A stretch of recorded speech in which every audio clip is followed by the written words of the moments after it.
It's nothing really, Cube insisted. I would give you a little more, but I need to pay for the groceries. Ponyville came into view as the unicorn and the Pegasus reached the top of the next hill.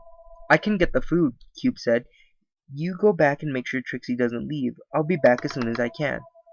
Ditsy nodded, watching silently as her puzzling client darted away into town. Oh, that unicorn really liked Trixie, she thought to herself. I just wish I could understand why. Trixie, I'm back! Trixie glanced up at the rapidly approaching unicorn, squinting against the light of the setting sun. Cube was carrying a large basket and a blanket in his mouth. The pony staggered to a half-halt in front of her, setting the basket and its contents carefully on the ground. Humph, it's about time, Trixie complained. Trixie has met turtles faster than you. My apologies, great and powerful Trixie, Cube responded, seeming absolutely undeterred by the mare's insult. Ditsy watched from the bushes once again, unable to understand how her client put up with such a stuck-up mare's insult at all, let alone had romantic interest in her despite either way. That was bad. Let alone had romantic interest in her despite them. Either way, her job was to ensure his success in whatever endeavor he chose, so he continued to analyze the situation, so she could answer her client's questions when he came asking. Cube spread the blanket out with his blanket, and Trixie plopped down upon it immediately. I hope you brought something good, the mare grumbled. The last thing Trixie needs is a dining partner with poor taste. Here, Cube offered, pushing the basket over to his date. Pick out whatever you'd like. Trixie glanced down into the basket, and her violet eyes widened in shock. Cube had supplied an astounding assortment of food. A large loaf of fresh bread was still warm beneath its wrapping. A few bright, delicious red apples, as round as juicy as Trixie had ever seen them. Lay scattered among them was other food, an assortment of fresh vegetables, and a large stack of corn fritters filled most of the rest of the blanket. Hold on, I have to get comfortable. This seat is really uncomfortable. I need to buy a new one or something. One corner held a glass jug of cold milk, and the other held a small cardboard box. Trixie couldn't see inside, but Cube had scrawled dessert on the lid with a magic marker.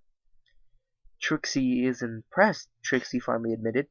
Trixie's daily funds do not usually allow her to eat food of this quality. It's a crime, that's what it is. With this level of talent, the great and powerful Trixie should be able to afford any meals of the day 3 times.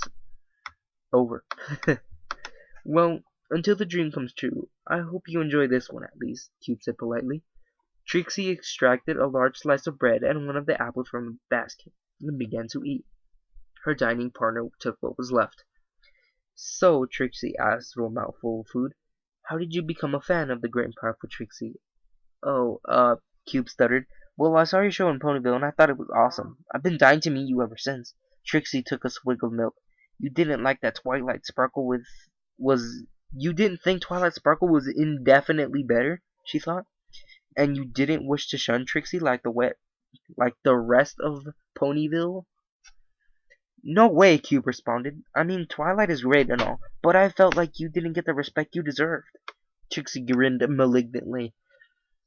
Certainly right. The great and powerful Trixie has more talent than Twilight Sparkle will ever have.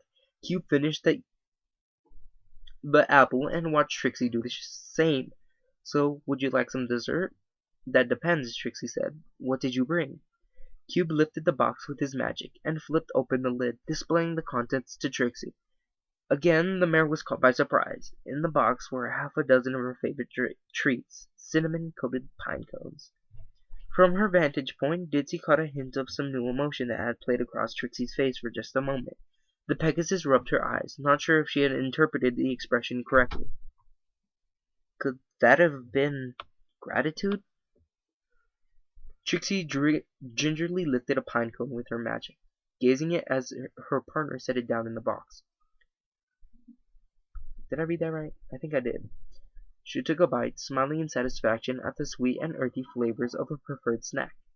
Exquisite, she said simply, earning another smile from Cube. Would you like one? They're for you, the stallion said. I don't like pine cones anyway. Trixie looked skeptical. Don't like pine cones, she asked. Have you ever tried pine cone? Good question, Ditsy thought from her hideaway, realizing she'd never tried a pine cone either. She couldn't think of any pony who had, save for Trixie. The Pegasus briefly wondered where the blue unicorn had picked up the habit. Okay, you caught me, Cube said. I can't say I've ever seen them as appetizing. Wordlessly, Trixie lifted another cinnamon pine cone and dangled it in front of the yellow unicorn's face. Cube sighed and took a spiny object from the mare, and gingerly took a bite out of it. Trixie smiled smugly as his eyes lit up in surprise. Whoa! That's way better than I expected. Told you, Trixie cooed. It only took a few minutes for the pair to polish off the entire box of treats. Once they had finished, Cube began packing the supplies back into the basket. Well, said Cube, it's starting to get late. As much as I'd like to hang around, I suppose I should be going. Trixie said nothing. Watching as her date finished packing, he turned to go. Wait. Cube turned back around. Yes? Trixie pointed to the woods.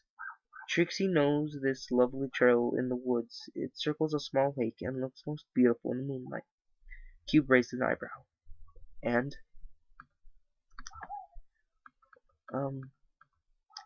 Trixie was wondering if you'd like to join her for a quick stroll. It should only take a minute. Cube thought for a moment. As pressing as his schedule was, Trixie was actually offering to spend a little bit more time with him. A few more minutes couldn't hurt, right? Okay, why not? Excellent, Trixie declared. Give Trixie a moment to retrieve her thicker cape. It's beginning to get chilly. The unicorn trotted into her caravan. Cube glanced at the tree line expectantly, and after a moment, Ditsy came creeping forward. How are you doing that? The Pegasus asked incredulously. I mean, I don't know how you did it, but you actually might have gotten Trixie to like you. I know, the stallion whispered excitedly. What should I do next? I don't know, said Ditsy. You had your nice dinner with her. Was there anything more you were after? Wink wink cheerio. Not really, Cube admitted. I wanted to... Hi sister, how are you doing? I'm fine. Fantastic. I wanted to meet her and show her I appreciate her more than anything. What should I say while we're in the woods? Ditsy pondered this for a moment. I think you should continue showing her your appreciation. If you're never going to see her again, try to make her time with you something that, well, she'll remember for a long time. Cube nodded. That's good advice. I think I'll do that. The sound of hoofsteps approached, and so Ditsy darted back into the brush again. This way, Trixie said quietly, pointing to a gap in the trees. The yellow stallion followed and the magician along for the trail. For a few moments, they walked in silence. Trixie mumbled awkwardly. Trixie wanted to thank you for the meal. It was very pleasant, to say the least. Oh, it was no big deal, Cube responded. I'm just glad. Oh my god, I was terrible. Oh, it was no big deal, Cube responded. I'm just glad that, I got to share it with my longtime idol. Trixie produced a small smile. Trixie admits that dining with a fan is not necessarily a bad thing. This evening was more enjoyable than Trixie had anticipated. Cube chuckled, but was soon quieted by the sight of the appearance between the trees. They had reached the lake. The water surface was completely still, and Luna's moon bathed it in rich, silvery light. Wow, Cube said softly. You're right. It really is beautiful out here. Trixie nodded. The two ponies sat quietly for a few moments, staring at the lake.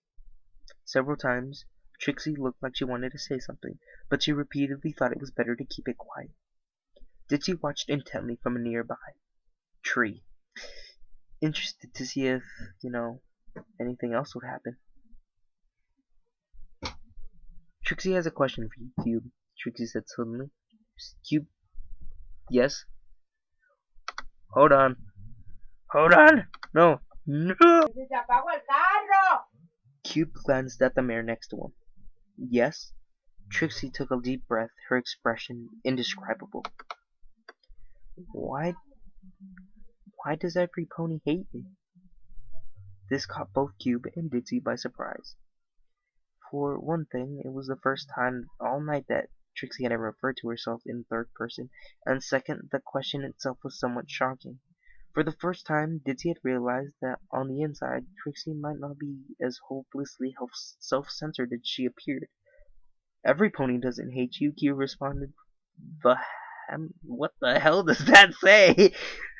Oh, I just ruined the mood. I'm so sorry. Vehemently. I'm just gonna say that. I mean, sure. Some of the ponies in Ponyville were less than impressed by your magic. But it's not just Ponyville, Trixie interrupted. I received the same unpleasant welcome in almost every city and town in Equestria. I've grown used to it. It seems no pony is interested in my show. I try to make it bigger and flashier each new location, but it's never enough. If anything, it increases their dislike. Trixie looked up, staring at the lake as she continued to speak. And then tonight, I met you, and I was reminded of the earliest days of my career. The days when ponies were thrilled to enjoy the spectacular show that I produced for them. And I have to wonder, what happened to those ponies? Are you the only one left? Cube didn't know what to say. He was awkwardly gazed at the reflections in the water. A tiny impact distorted the image with ripples. A single tear had fallen from the mare's muzzle. Tell me, Cube, Trixie continued in a voice barely above a whisper. Has all of ponykind become unable to appreciate my honest entertainment anymore? Does a pony like me still have a place among the citizens of this nation? Trixie, I think I might be able to answer that, Cube replied. But if you want to know, you have to allow me to be painfully, brutally honest with you. I refuse to lash out at the pride of a pony like you without my permission. Without your permission. Trixie glanced around. Oh, go ahead. There's no pony else around. Cube nodded, wondering where to begin. Trixie, tell me, what kind of performances did you do when, everybody liked you and at the beginning of your career? Trixie's eyes glazed over with memories of a happier time. The shows were nothing much. Any unicorn could perform the type of magic I did back then. I just added a bit of mystery and sleight of hoof to it, and the audience ate it up. Certainly now that I have moved on from the humble beginnings to the dazzling effects I can now produce, it only makes sense that I should be able to wow even more ponies, but it seems to have had the opposite effect. Cube once again bobbed his head in understanding. Trixie, I really hate to tell you this, but I don't think your magic is the problem at all. I think it's your showboating attitude. Trixie started. Well, what do you mean? Something other than your magic has changed since you started your career, Cube answered. It's how you build yourself at your performances. Your claims of being Equestria's most powerful. Your insistence that nobody can beat you in your skill, and your constant reference to yourself in third person probably doesn't help either. But, Trixie stuttered, that's all that's necessary. How can I impress an audience if anybody in the crowd could just walk up and upstage me? I need to appear the greatest to garner their respect. You're missing the point, Cube said.